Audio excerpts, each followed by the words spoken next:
வணக்கங்க. சின்ன பிள்ளைங்க ரொம்ப ஆசைப்பட்டு விளையாடுற டாயில் ஒன்று தான் இந்த கைனடிக் சாண்ட். இந்த கைனடிக் சாண்ட் 98% அல்ட்ரா ஃபைன் கிரெயின்ஸ்னாலையும் 2% டைமெத்திகோன்னாலையும் இது செய்யப்பட்டிருக்கிறது. இதனுடைய முக்கியமான ப்ராப்பர்ட்டி என்ன தெரியுமாங்க? இது வெட்டாகவே இருக்கும், இது காஞ்சே போகாது. ஆலிவ் ஆயில்னால் கோட் பண்ணப்பட்டிருக்கிறது. ஆலிவ் ஆயில் இதில் மிக்ஸ் பண்ணியிருக்கிறதுனால இது ட்ரையே ஆகிறதில்ல. இதை பார்த்த உடனே பரிசுத்த வேதாகமத்திலேருந்து ஒரு பியூட்டிஃபுல்லான ஒரு காரியம் ஞாபகத்துக்கு வந்துச்சு.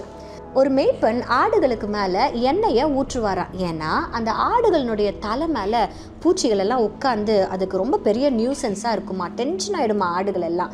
அந்த ஆடுகளை கூல் டவுன் பண்ணுறதுக்கும் இந்த பூச்சிகளிலேருந்து ப்ரொடெக்ஷன் கொடுக்கறதுக்கும் மேய்ப்பனானவன் அந்த ஆடுகள் மேலே எண்ணெயை ஊற்றுவாராம். இன்றைக்கு கூட உலகத்தில் இருக்கிற நிறைய காரியங்கள் நம்மளை ரொம்ப டென்ஷன் படுத்தும், தலை பிச்சுக்கிற மாதிரி பிரச்சனைகள் வரலாம். அதிலிருந்து நம்ம பாதுகாக்கப்படணும், நம்ம கொஞ்சம் கூலாக ரிலாக்ஸ்டாக இருக்கணும்னா we should be coated with oil. Oil என்ன தெரியுமாங்க? கர்த்தருடைய வார்த்தை தான். ஒவ்வொரு நாளும் கர்த்தருடைய வார்த்தைனால நம்மளை கோட் பண்ணிக்கும் பொழுது, நம்மளை கம்ப்ளீட்டாக கவர் பண்ணும் பொழுது எல்லா நியூசன்ஸ் கிட்ட இருந்தும் தப்பித்து கொள்ளலாம். இன்றைக்கி கர்த்தருடைய வார்த்தை என்ற அந்த ஆயில் எப்போ நம்ம தலைமையில் இருக்கட்டும். Never go dry. Have a nice day. God bless you.